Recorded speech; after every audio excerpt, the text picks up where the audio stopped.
I cannot imagine opening up and like talking about something with somebody I don't know.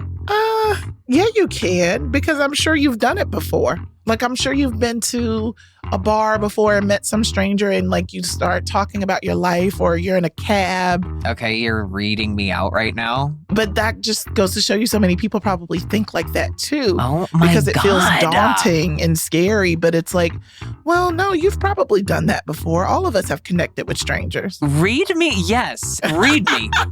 That's exactly correct. And nobody's ever said that. Where I'm like, I feel like I can't open up to somebody. I'm over at Costco literally talking to somebody who is not listening about my mommy issues.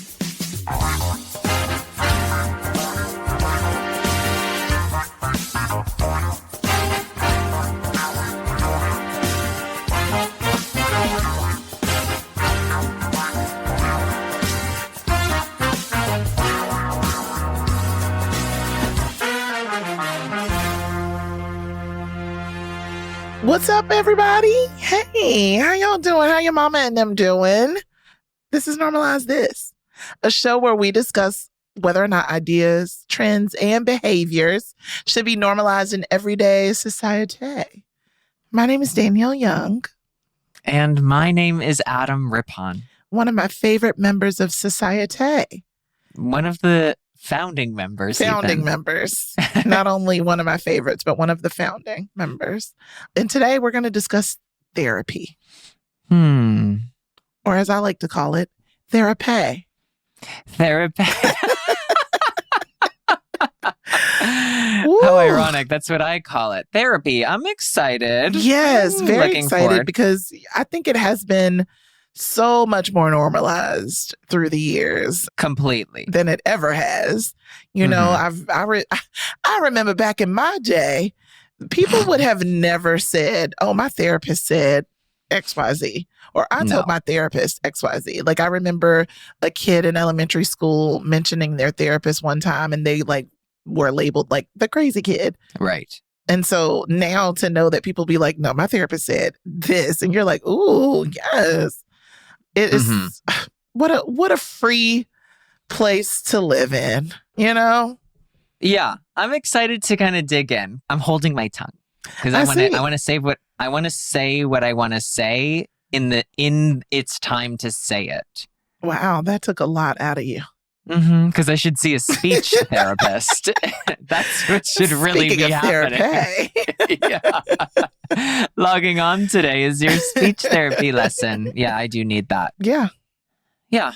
I think I'm ready. I'm with you. I'm like, can you tell already? I'm already feeling like about therapy. Are you in therapy right now? Like, what are you going to record this episode with me? No, I'm good. I'm here. I'm excited. We've heard a million excited from Adam, so I think he's excited.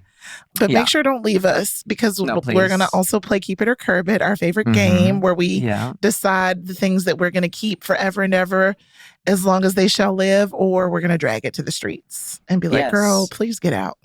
Yeah, we're going to drag it. Nobody wants it. I'm not going to be excited about it, since I'm going to just load that word up today. Take that word off the docket for today. And while you're doing that, do you have a fact about yourself that is also, dare I say, fun? Okay. Yeah. Here's the first thing that I can think of off the top of my head. I'm trying to be as fun as possible. Okay. And also factual, and not something that you purchased. Okay. Something about who you are. Who I am. As someone who is me. Did I tell you about, like, when I first started plucking my own eyebrows, I just thought that, like, this sounds also familiar. Did I also tell this? Do I only have 3 stories? Am I like a jukebox? No, you have a million stories. That's why I'm like, you don't even tell us none of your Olympic stories. Oh my God. You have so many fun facts, and you're like, here's something. I dyed my hair blonde. Wait. I have an Olympic fact for real. Okay. Let's talk about the condoms at the Olympics. Oh. Okay. So you know how there's always these articles, and they're always like, the Rio Olympics went through 5 million condoms. And like in your mind, you're like, everyone there is so hot. We're all having sex. Right. But they're not using those condoms for sex, are they? Well, this is what I mean. When I was at the Olympics, I was like, I want the condoms. Like, I need these condoms. Like, where are they? How are we going through them so quickly? Why don't I have access to them? So I was looking and I couldn't find them anywhere. And finally, like, I was in the medical tent one day and I saw this tiny little basket of these 10 very sad looking condoms. And I went, these are the condoms? And they're like, yeah, they're here if you need them. And I'm like, I need them. And I just wanted them to give them, like, have them as souvenirs, as like, these are the special? condoms. No, they were not. They were like generic brand. And that's what it said. It's a generic condom, which didn't feel very special. But Danielle, at the Summer Games in Rio specifically, it was on like the maid's cart when she was going through and cleaning all of the dorms to leave condoms. And so the reason all of these, they went through so many is because everybody, when they would get like 3 of them, they would take them and they would put them in their bag. And so they were technically going through like 3 condoms a day, but really... Here, Adam, you keep leading me to the water and then just leaving me there. You don't even... I thought that this was going to be juicy. No, it's not juicy. You should have known from every fun fact I've told ends in some sort of sour disappointment. I was really excited about the condom usage and very, very disappointed. That gave me blue balls. I'm sorry. Good luck with your stomach ache. I can't go on. No, you're going to need to take 5. Don't leave me like this. No, that's my horrible. I know. Do I need to get it together? Yeah. Will I? No. That's kind of clearly what's happening. But is it going to happen? One day we will get a fun fact from you. You really believe in that. We're pretty far deep into this show already. And sometimes I hope to inspire you because I feel like sometimes mine are very fun and factual. They are. I think I always have a good one in the sense of the therapy episode. Do I have any good therapy? I don't have any juicy therapy stories, do I? Let me think. Dig into the bag. No, I don't have any good. Go through the Rolodex. Like, I definitely don't. Therapist stories? No, I've always actually had a very hard. Well, maybe I'll leave this for the episode. Wait, I'm excited because you're kind of like previewing something that I kind of want to like. I kind of have a hot take about therapy. Not really a hot take. There's not really a hot take. Yeah. So we'll talk about it in the episode. Okay. What? You know we have a podcast, right? We're on it right now. Yeah. Okay. I just want to make sure I've been reminded. So my fun fact. So after I have my your fun fact. I thought that I was sorry. I'm having. Do you want to take a second for real though? Are you good? No. No, I'm totally good. I'm actually completely fine. But thank you. Thank you for checking in on me. That's therapy. I just want to make sure. You always got to make sure your people good, because it was given like mild stroke. No, it was not giving actually at all. It wasn't giving living, which is that. Okay, was the so issue. my fun fact. I'm going to put it out there. I am so that I can hold myself accountable. And now I'm like, but I am working on a book proposal to then work on a book, obviously. But the proposal is what's in front of me. And I'm very intimidated and nervous. This is excellent. And I want to throw up. I'm taking the reins for 1 second. I'm going to say this. I think that you are incredibly smart. I know that you have a lot of really great things to say. I don't know what this book is about. I don't know anything about it, but I feel like you are, and I know this already about you, you're one of those people that you could sell anything to anyone. Ooh. You're very charismatic. And I think that you just don't sweat it. I don't want to sweat it, but I'm also just not like looking forward to, this is going to be like caviar problem, or what do they call it? Champagne problem, caviar, whatever. Both of those problems. Yeah, both are are wealthy extremely problems. wealthy. But, you know, people that write books Mhm. have to sell books. And a lot of the times, especially when you are not like Stephen King, you know, or like, you know, who are the people reading these days? Ta-Nehisi Coates. Like, you can just drop a book and people are going to pick it up, obviously. But like, there's people like me who will drop a book and then, you know, people will pick it up, but then I have to constantly be selling it. So I know that that's like a major Yes. part of the book is like, you know, the marketing and how you continue to like push and stuff like that. So I know that that's probably going to make me be like, but I actually am really looking forward to, because I've been sitting on this for some time now. I'm looking forward to getting it out of myself. Yeah. Yeah. You're going to feel so good. You're going to feel so proud of yourself. I'm so excited. Yay. I know this is going to be Yes, great. I'm You're very going to be excited. fine. And it's going to be excellent. So yeah, that was my fun fact for the day. Hold me accountable, y'all. Let's just get into it. Let's rip the Band-Aid off, Adam. Okay. Can you tell? Okay. Do you have a therapist? No. That's where our problem is. Yeah, that's why I'm like needing therapy about this therapy episode. Yeah, that's where our problem is. I think this is step number 1. I don't know how accessible outside of like having insurance that like they make therapy, because even when you do have insurance, it does take some time to kind of like comb through and see who you want to use and maybe even do a added layer of research, because most of these sites, they have like the name of the therapist in there, you know, their specialties and all that stuff, but it doesn't have anything like if it was like a dating site where you could just like see the stats real quick, see what they look I like. would like that. Yes. I'm like, can somebody make that? Because that would make it a lot easier for the selections, because even in my health insurance that I have currently, and I'm like, when I go through to try to find a therapist, there are like over 200 pages of people, whoa. which is amazing. Okay. But like, honestly, I'm like, I can't just pick the person on the first page. But then I'm like, I can't make it 200 pages through.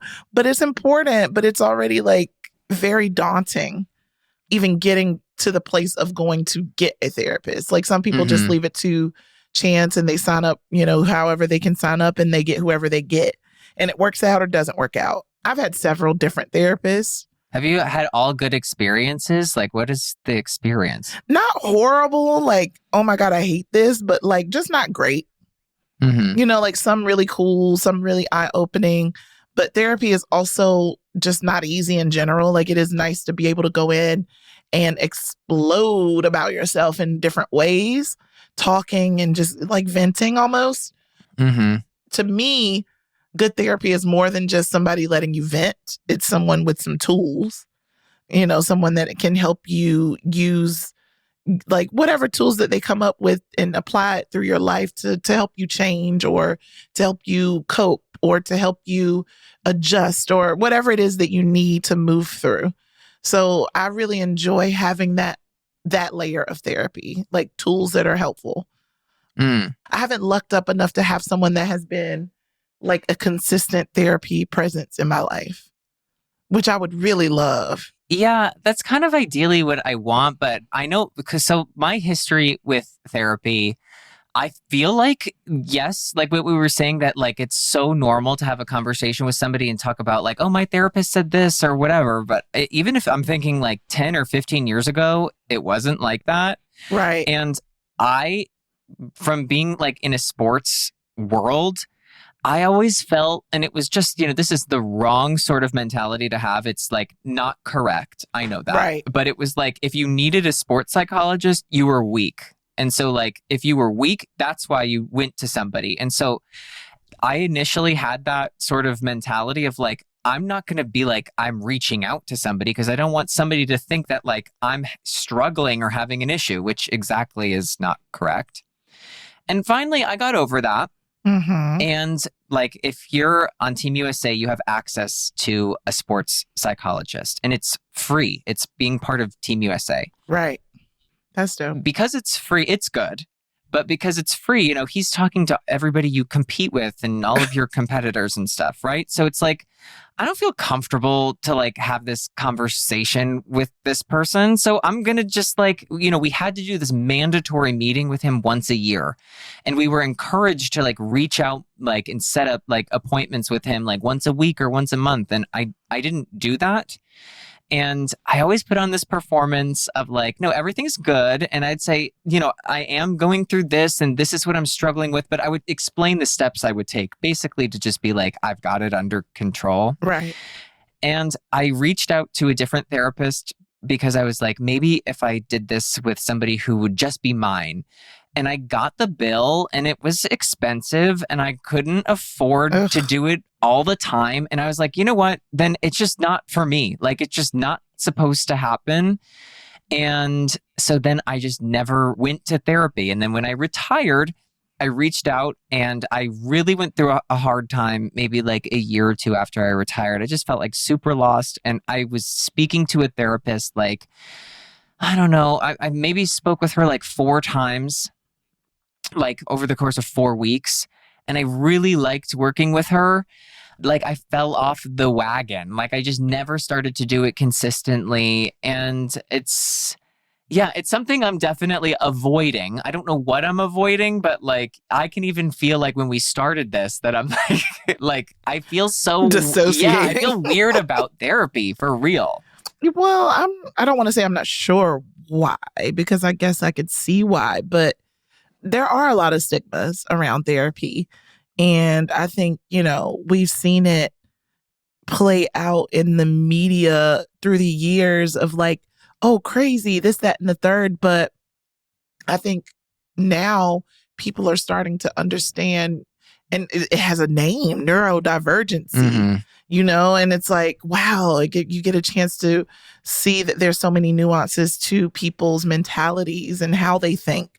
And it doesn't make someone quote unquote crazy or off is, you know, how they would describe those kind of things when I was younger. Yeah. And it's like, wow, therapy doesn't seem like something that's just for those people, those crazy people, those off the wall people. It's for us all. And I mean, we've even seen it recently throughout the last couple of years, and watching so many seemingly happy, well-adjusted, successful, dazzling, charismatic, just amazing people take their lives.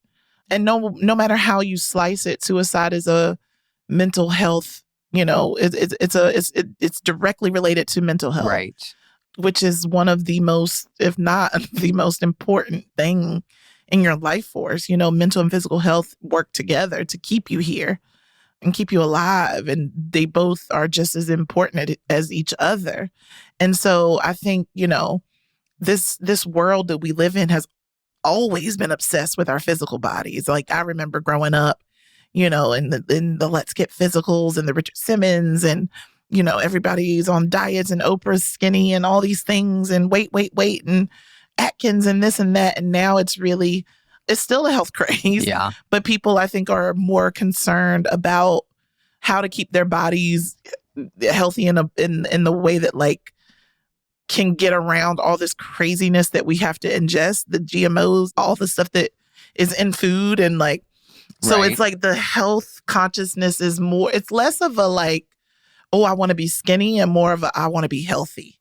Yeah. And I feel like if that same like feeling, that same vibe went towards mental health, like how, you know what I mean? Like how dire it is to be physically healthy should be the same. Oh, yeah.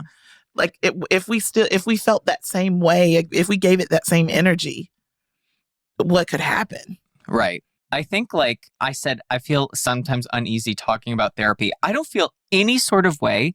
And I feel actually amazing when people are like, I'm in therapy, I love this. I love that. I think that like when I start to feel like really uneasy about it, I'm like, I cannot imagine opening up and like talking about something with somebody I don't know. Yeah, you can, because I'm sure you've done it before. Like, I'm sure you've been to a bar before and met some stranger, and like you start talking about your life, or you're in a cab. Okay, you're reading me in out Uber, right now. You know what I mean? I've Like, literally it's told a life happened. story. Yeah, of course, it's happened every single day of my life. I'm going, I don't know how I'm But telling you can, a life. but that just goes to show you so many people probably think like that too. Oh my because it feels God. daunting and scary. But it's like, well, no, you've probably done that before. All of us have connected with strangers. And I think read me. Yes, read me, because I'm such a little tiny insect bitch, because that's exactly correct. And nobody's ever said that. Where I'm like, I feel like I can't open up to somebody. I'm over at Costco literally talking to somebody who is not listening about my mommy issues. Which is probably why you're doing that, because you need to do it in a different, in the actual environment that calls for that. I know, somebody might think I'm being funny right now. Well, you're always funny, but for real, you need to do this. You need to, because there are some things that are probably just bubbling up inside of you, and it's not. Nowadays, there's so many different layers of therapy, and the way that technology has adopted everything. You could go on Talkspace. It's an app, or BetterHelp, and it can make it a little bit easier to kind of, like, that whole idea of where I was like, oh, I wish it was like a Hinge. There are different sites or apps that'll allow you to do that in a way. So it doesn't have to be so daunting to get the help you need. And I think people like you may be afraid to ask for that type of help, or at least acknowledge that they need that type of help. It's both. It's like, I don't want to acknowledge it because it would make it like, a real reason of why I know I need therapy. One, you're like, yeah, because I listened to the podcast. You're obviously not well. And aside from that is when I was seeing this therapist that I like. She's not from California, so it was like hard to kind of like get a hold. She was a therapist that my friend recommended to. She's like out of state. Right. And I was telling this story, which I thought was hilarious. And it was about like something that happened in my childhood. And I'm ready for everyone to be howling. And when I say everyone, I mean just her, because she was the only one listening. And at the end of it, she wasn't like laughing. And she just said, I'm so sorry that happened to you. And I went from like smiling to being like, oh, I'm so embarrassed that I told that. When really, like, I'd never thought of it that way. And she was totally right, where it was like, I can laugh at it now, but it's not a funny thing. Right. And that was like a year or two ago. And I think that a little bit like embarrassed me. Not that I was, I don't know how to better explain it, that it set me back and being like, I think maybe it made me a little afraid of other things that I would start to share, that I would be like, maybe I've dealt with this in a weird way. Here I am becoming your therapist. I think you are using a lot of things to just block your need to do this. Oh boy. You know what I mean? Like, you're just creating these boundaries, or not boundaries, creating these obstacles that are justifiable, sure, but it's not serving you in the long run. So this therapist of yours, whoever they may be, will definitely pick up on all of that, because I just know this from just hearing you speak and having been to therapy and knowing how I avoid and how I do this and make up obstacles and things like that for myself. But it's so great to even hear you talking about this, because as amazing, and everybody can see how great your life is and how many things you have going for you, you have this block.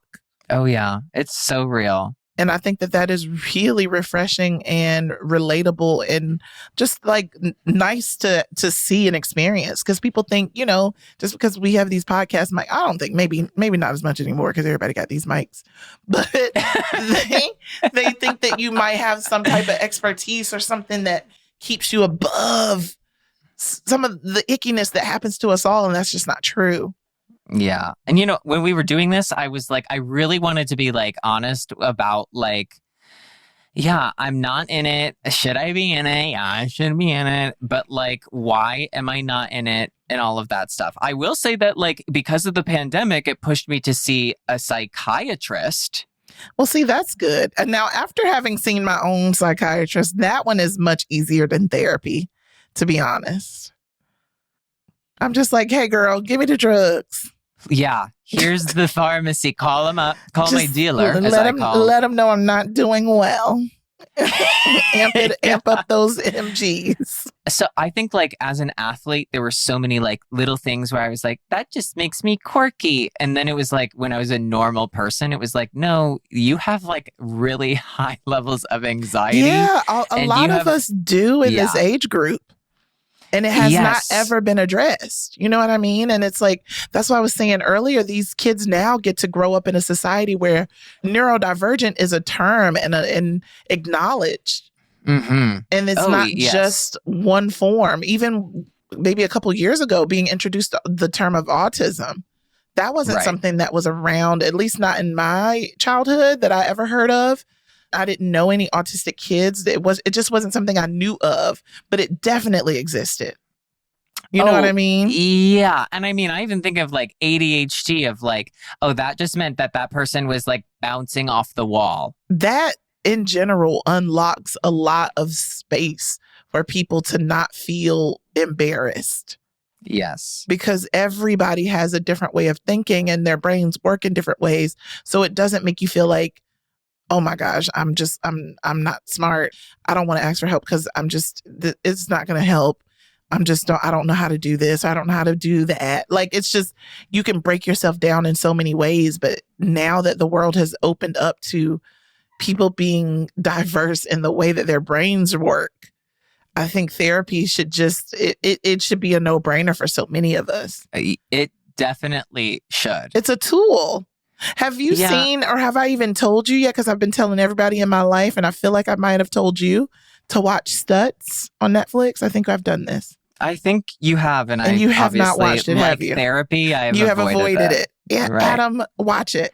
It's actually a really great buffer, or a little appetizer, a therapy appetizer. This documentary really focuses in on this therapist's tools and how to cope in life and how to get through. And it's really simple, but like amazing. And it's applicable. So it gives you kind of a taste of what therapy can do. And it's a chore, yes, because emotionally it can be draining and vulnerable and uncomfortable. But having like bled my heart out in therapy and cried through my childhood and forgiven so many things. Like, you can do a lot of this on your own. And I say that in quotes, but like with like devotionals or, self-help books. YouTube has, an amazing array of people giving all kinds of great, solid advice for like coping and moving on and all this stuff. So you can get pieces of therapy everywhere nowadays. Mm-hmm. You really can. So that's why I'm like, it doesn't have to feel daunting. We don't all have insurance. We don't all have the accessibility to all these amazing pages and pages of doctors. So I'm like, if it takes you looking things up online and just listening and seeing if it helps you, that's therapy too. Yeah. Yeah. You know what I mean? I do. And I also think that like, I definitely feel like it's something I've been dancing around where it's like, I'm open to it and I want to do it. And I know that my first step was to seeing like a psychologist or a therapist, was seeing a psychiatrist, because that for me, it was just easier because I remember that like, when I was starting to do like, they give you a few surveys of like on a scale from 1 to 10, like how much are you able to focus here or this or that? And like a few years ago was told I have ADHD, which is not shocking to literally anybody ever, if you've ever met me. It completely changed the way that like I view some of the like anxieties or like the, like little hurdles we all deal with all throughout the day. And it completely made me see myself in a different light, and it helped me give myself a little grace. I started going on medication, and it was like, I was so scared that I was like, what if I'm not myself anymore? When really it's like for most of the day, you're feeling like so much anxiety. Like it's like, well, myself is not having the best of times. Right. It's like, I don't want to lose myself. And it's like, you're not happy. What are you talking about? And so I was like, at first it was like, I'm funny because of my struggle. And it was like, no, you're not. No, stop. And so, I don't know, I just felt like I could move through my life just like easier. And I feel like for me, that was a really good first step because I was able to like verbalize what I'm feeling more so. I'm able to like it's tools, man. It's tools. Life can change when you have the proper tools. It really can, whether that be the finances, the access, just the ideas. Tools are really, really helpful in changing and getting your life in a place that feels livable and not like you're just like agonizing through life. I know that like as a Black woman, I'm actually shocked to hear about your aversion to therapy, because I would assume that white folks had, like, especially in your age group, like y'all had the ability to go to therapy. Oh, I was poor. Because that was just not a thing that was available for me. And as a whole, like even now, my family is still not the type of people that are going to therapy, even though I'm like, oh my God, you just don't even know how much your life can open up, how much it would take a weight off your shoulders to learn how to let go of a lot of the things that you're holding on to. Mm-hmm. And it's not like a one-stop shop. It's like you constantly have to work these muscles, just like you would in the gym. Mm-hmm. It's a workout. It is a workout. I mean, at the end of the day, at therapy, you're unlearning all these behaviors because everything is coming and rooting from your childhood. Whether or not your childhood was good, perfect, wonderful, hurtful, harmful, you get things from it. Yeah. And it changes who you become because of what you've experienced. And a lot of the times we need to let it go. And that's like not a lot of people just have not had that luxury. Yeah. I think the reason that I had this like aversion to it was because it was like, it wasn't easily accessed. And what I had like free access to, I felt uncomfortable to do it that way. And I wasn't able to like afford it. Right. And I don't know if someone were to have offered it to me in my youth, if that was something I would want to take advantage of. I remember in 5th grade, we had lost a teacher. Oh God, that's so sad. Yeah, it was really sad because also she was murdered. Oh boy. Which was really, in the 5th grade, you know, and it was elementary school. So that was the highest grade in the school. Mm-hmm. And I remember like the entire school was just kind of like, it was weird, you know, the whole day and the next day. And they brought in grief counselors.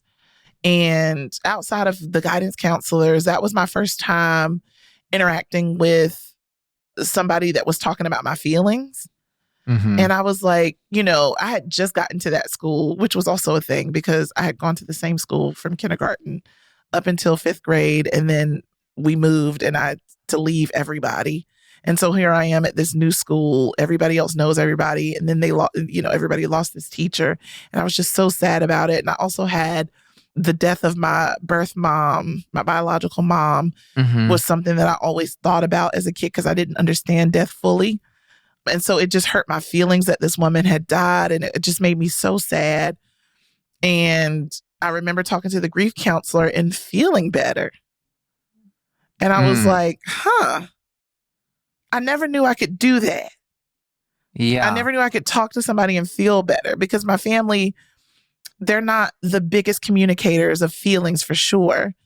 And so like expressing stuff, it was hard. So having somebody to talk to, I was like, oh, wow.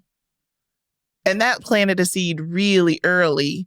But I didn't get a chance. Say, you're so young having this like great experience. Yeah, but I didn't really get a chance to explore it outside of that moment.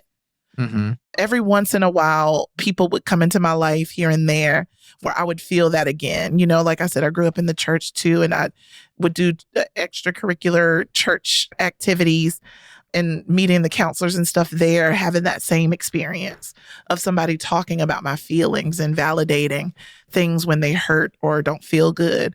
I was like, oh, okay, this is that same. So it would happen throughout my life. And then it wasn't until adulthood and learning that, oh, this is a thing mm-hmm. that people can get. I was like, oh, this is nice. Yeah. I want this a lot. Like I want to be able to like explore this in so many ways.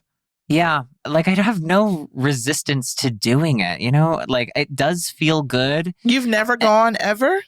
I mean, I have gone to therapy. I said, I really have seen it there. I saw a therapist was this like older woman in like Long Beach, and I just did not connect with her at all. I went to her for like 2 or 3 times and was like, this isn't working. Yeah, that's a part too, because it's a relationship.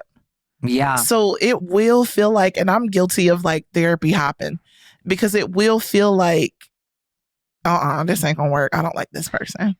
Yeah, and it was like, I don't know. It was, I can be kind of like a people pleaser, and I'm like, maybe I'm just like not. And that doesn't do any good in therapy. No, and but that's on you. Yeah. Oh God. That's on you. I mean, but you're right. I mean, yeah. It's only on you to continue to go so that therapist can see that's what you're doing. I mean, 9 times out of 10, they're going to be able to tell immediately. Because that's what they do. They've studied you. They've studied humans. Yeah. They literally went to school. Yeah. And so they can see it, but they don't know for sure. So maybe like you have to give yourself the time to keep going so that familiarity, and they can understand that way they can help you more. Because, I mean, the thing is, the basic tools work for everybody. You can apply the very different but still similar tools to people and get your results. But when it's more connected, like when they understand what you're going through and hearing, things about your childhood and connecting it, that's when it can work. So like those little one-offs, it's not going to help as much as you think, especially as an adult, and you're much more complex as a human. So you have to give it time to bake.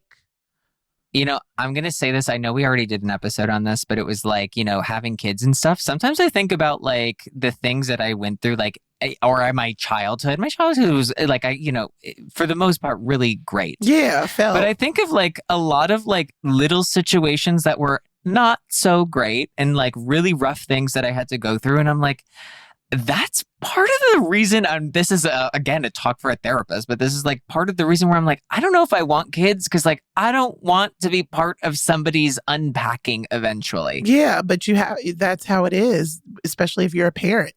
Yeah. Every parent is responsible and is a part of our stuff.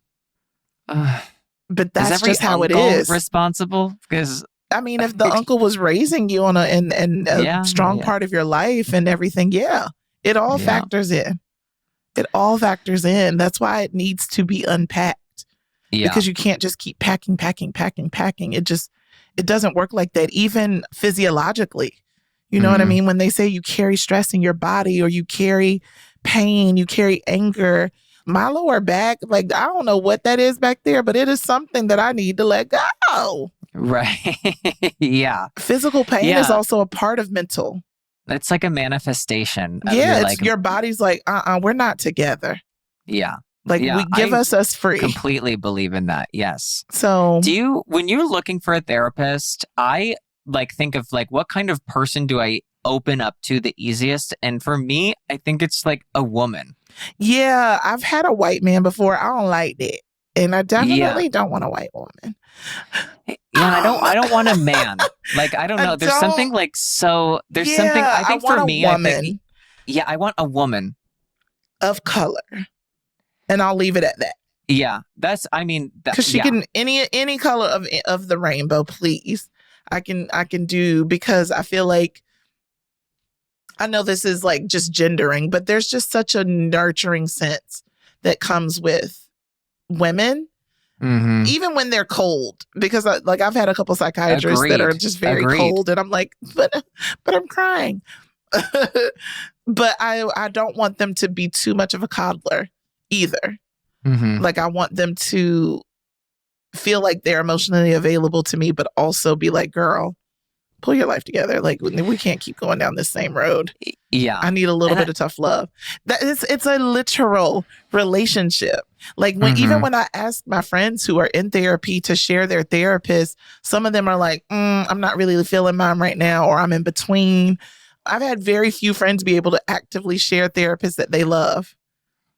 Oh, really? Yeah, it's not an easy thing. It's like trying to find a partner. Yeah.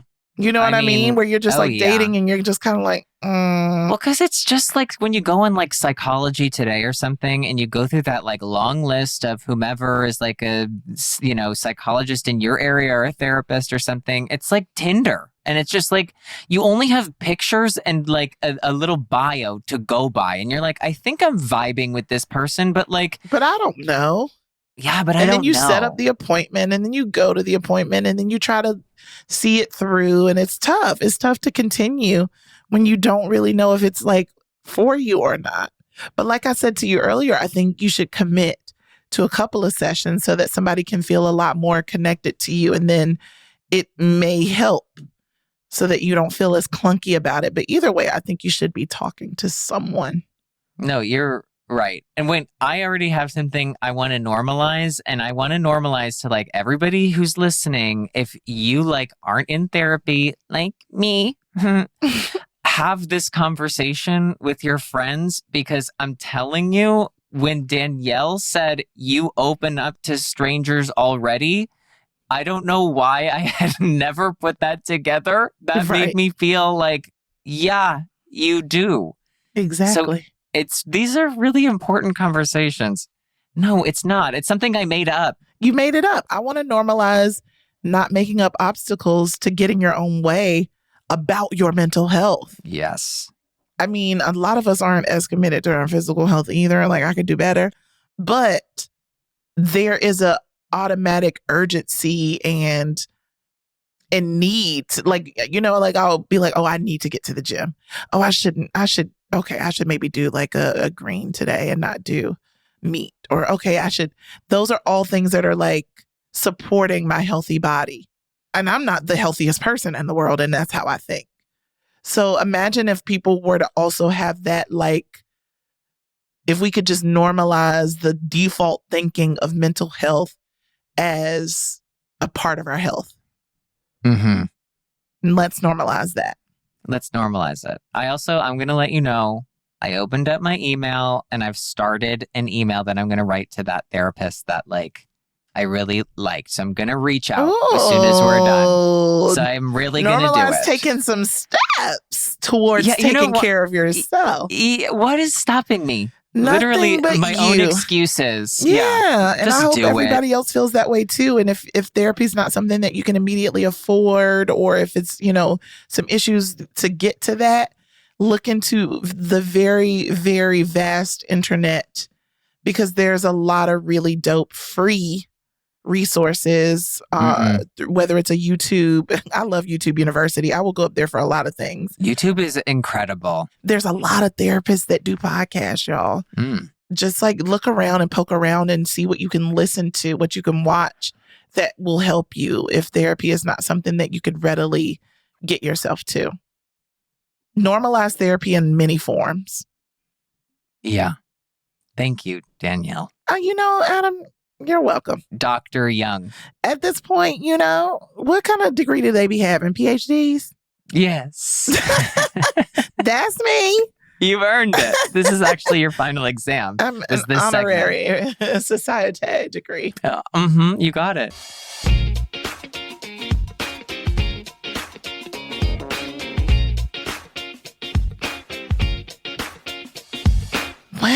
Well. Our friend Adam typing letters to therapists as we speak. As usual, very transformative conversation. And I love that this one came with action items. We love that for you. Adam. Yeah. Thank you. You're very welcome. Thank you for the push that I needed. Anytime we can heal, we're going to do it. Yes. Now it's time for our favorite part of the show. Keep it or curb it.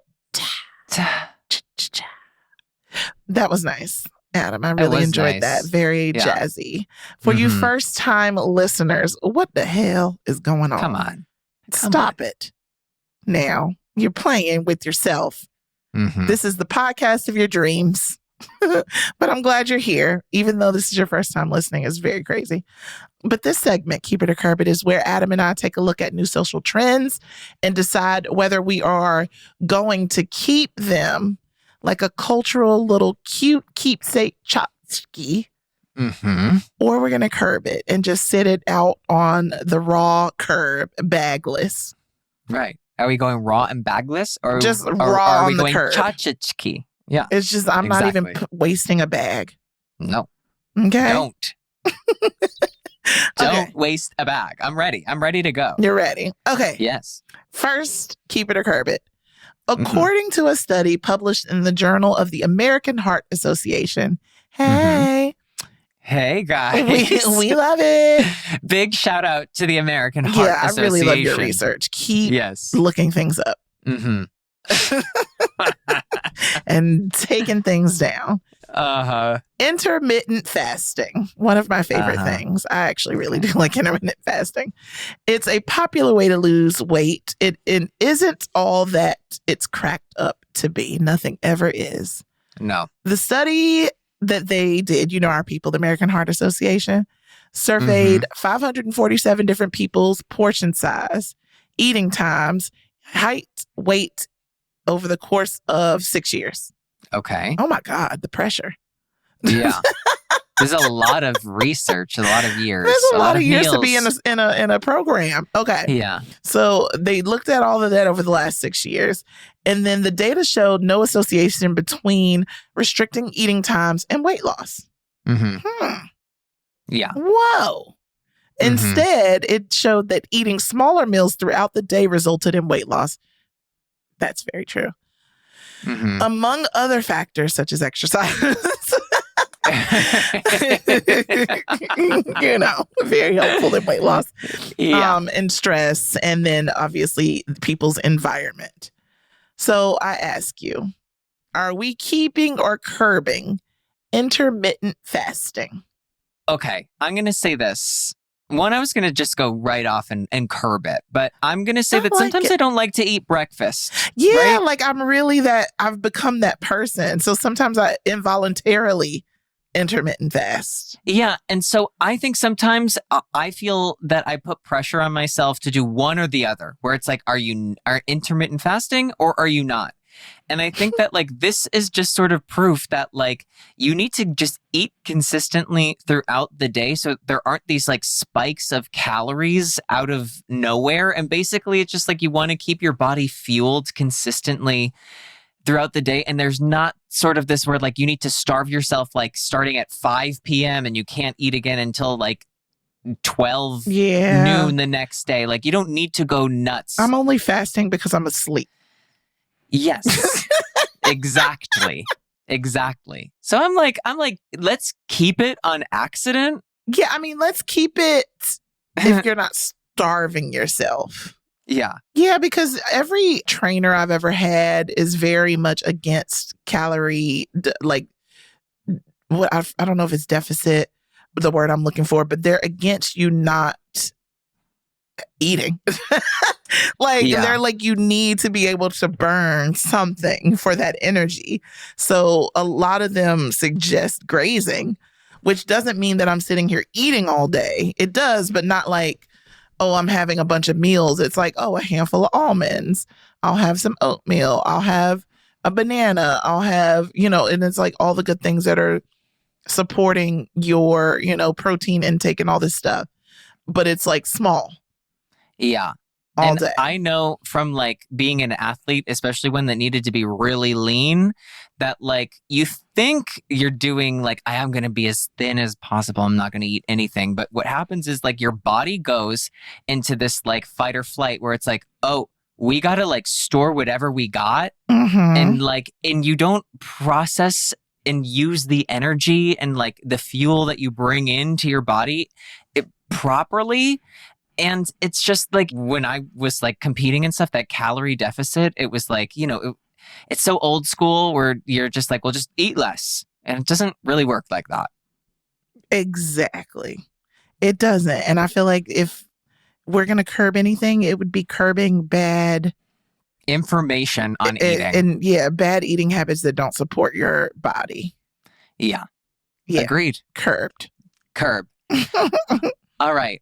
Are you ready, Danielle? I have a keep or curb. I love it. So studies have shown. They have. Studies often shown. They don't hide anything. No, they usually shown. But this one has shown that people who use photo editing or social media filters to portray unrealistic beauty standards can lead to harmful mental health concerns. I see it. So For example, the new TikTok bold glamour filters have been used to completely alter the photos of anyone using them to significantly filter their facial features where it's more than just a touch-up, right? Mm-hmm. So it'll change like facial features like, flawless skin, sharpening your chin, fills in your eyebrows, and that stays on your face and looks realistic even when you place your hand over your face or when the lighting, goes really low, it stays there. And so before, a lot of the filters were just kind of fun. It was the dog ears, the googly eyes, whatever. But many of these filters have been changing faces. They've been changing faces. Exactly. They don't like that. They actually want you to have a sharp chin and full brows. Yeah. So contoured cheeks. They want you to have buccal fat removal. They go, here you go. And it's a prescription for Ozempic. Oh my God. And you're like, what? But sometimes people think, and they can, that these filters can put teenagers and adults at risk for depression and declines in self-esteem, safety concerns, and in some cases, even suicide. Jesus. So Danielle, yeah, I know. We went from googly eyes to that, which was quite the leap. Danielle, what are we doing with these filters? Just please stop it. I used to have a lot of fun with the flower crown and all of that and the dog ears. Who didn't? People would have their profile photos be with the flower crown. I'm like, that's not you. I just don't want to live in a world where we are in a default of hating our face the way it looks. Like, makeup and whatever people do to their faces, fillers and all that, whatever. But then to go forth and then on top of it all, use a filter that changes the composition of your actual face. I don't want to brainwash myself into hating myself. Like, I try so hard every day to love myself. I don't want to inadvertently start hating my face.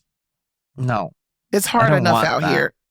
I'm dragging that all the way to the cup. Every filter that changes people's faces to make them more quote unquote beautiful, I am dragging to the curb, like dragging it across the concrete. Yeah, I'm dragging it. While I'm dragging it, I have a foot in that bag that I'm dragging because I don't like the filters, but I used to be really guilty of some face tuning. And I never changed. I've never once even downloaded that. Don't do it now. Because I first of all, I'm only going to take, like, most people be taking like 1,000 selfies. I'd be like, I'm going to take like 4. And if I hate them, then okay. Then it's over. Today the shoot is over. I'm canceling the shoot. Yeah. Yeah. Today is just not the day for selfies. Yeah. I'm not going to then take said picture to an app and start poking and prodding. No, I'm not about to do that. Right. I am. I might swipe over to the Paris filter on the Insta stories once, right? Because that just gets rid of my pores, but it's still my face.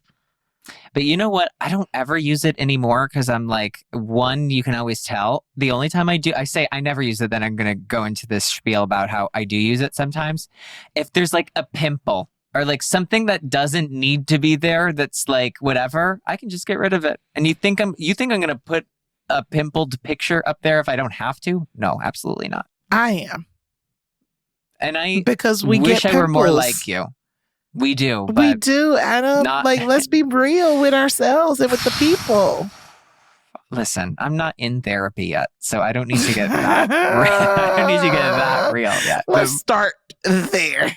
Okay.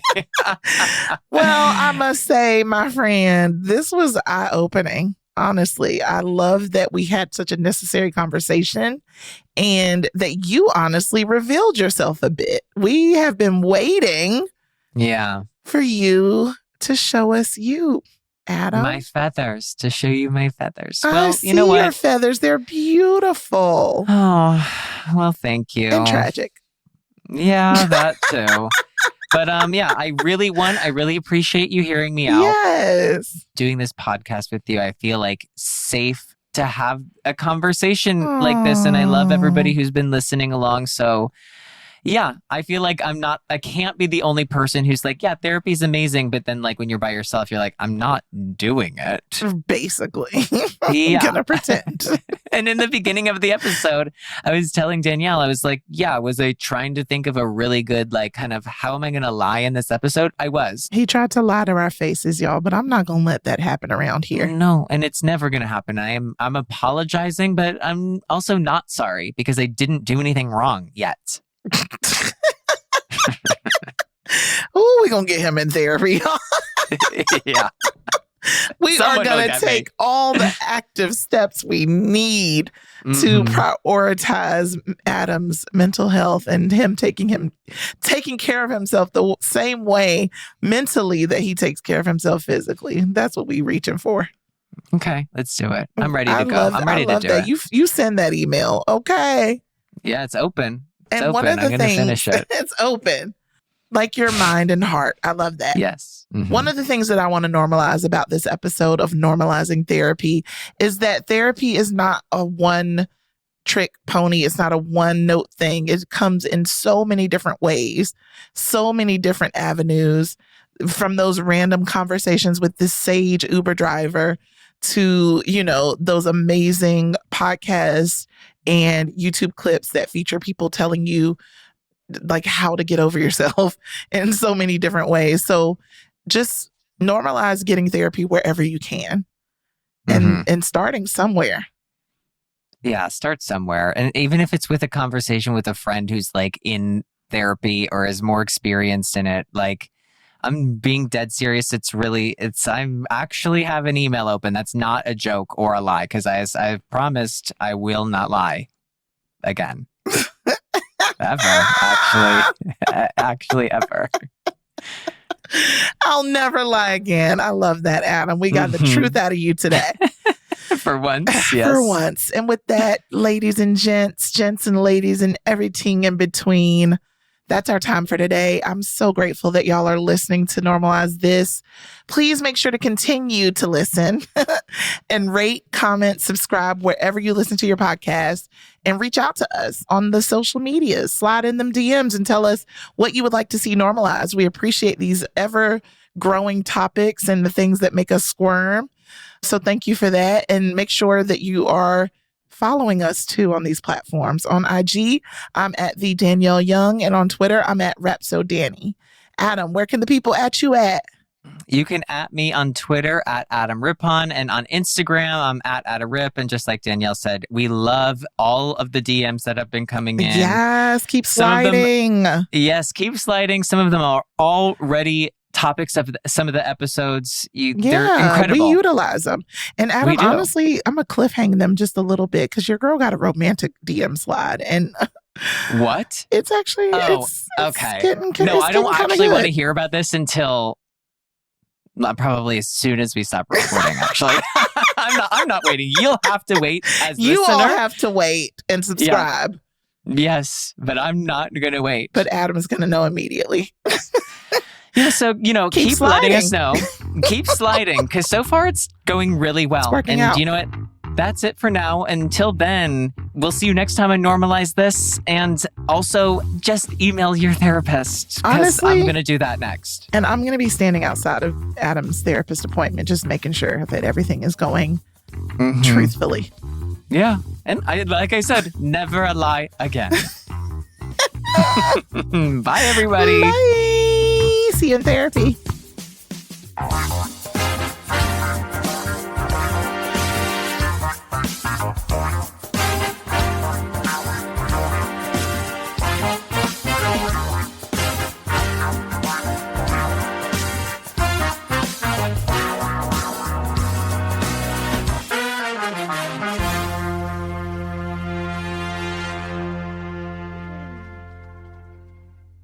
Hey, listeners, we want to hear from you.